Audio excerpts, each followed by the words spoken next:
10 معنای دیگری نام خداوند قسم 2.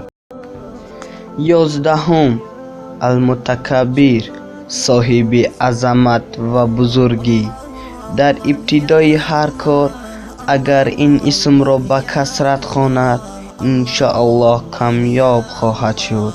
کسی این را به کثرت ورد کند او را الله تعالی عزت و عظمت می‌فرماید.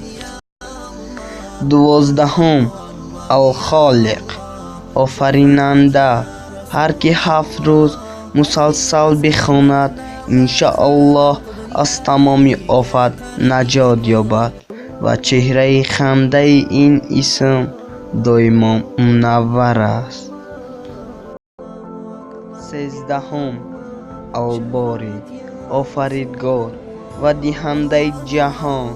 او آفریدگار است، از نبود آفرنده به همه چیز صورت شکل دهنده می باشد.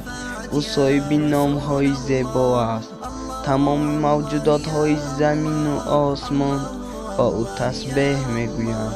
او صاحب قدرت و همت است. سوره حشر آیت 24.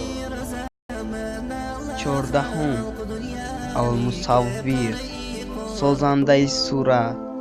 زن عقیم اگر 7 روز روزه گیرد با آب افطار نموده و 21 بار الواری المصور رو بخواند انشاءالله صاحب اولاد خواهد شد. 15 الغفار آمرزنده.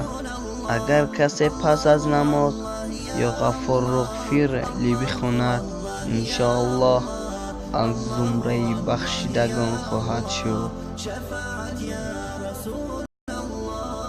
16 القهار بر همه غالب.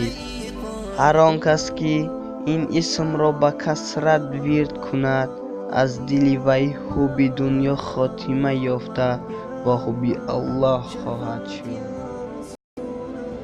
17 الوهاب از همه عطا کننده تر. شخصی که مبتلای فقر و فقر است این اسم را با کثرت بخواند انشاءالله از فقر و فقر نجات یابد. 18 الرزاق روزی دهنده همه. زیرا فقط خود الله به تمام موجودات عالم رزق و روزی دهنده و صاحب نیرو و قدرت است. سوره وز ذریات آیت 58. هر که قبل از نماز فجر در 4 گوشه منزل خود 10 بار خوانده دم کند در آن منزل مرض و افلاس نخواهد آمد. 19 الفتاح مشکل کشا. پس از نماز فجر دست به سینه بسته این اسم را 7 بار خواند دل وی با ایمان منور می گردد. 20 العلیم دارای علم وسیع.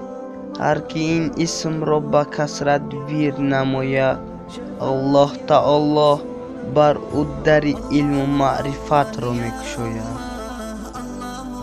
سلام برادران و خواهران، اگر کلیم معقول شده باشد پس حرکت لایک فراموش نکنید. اگر پس حرکت لایک مانید عینه ما به شما پیشکی رحمت.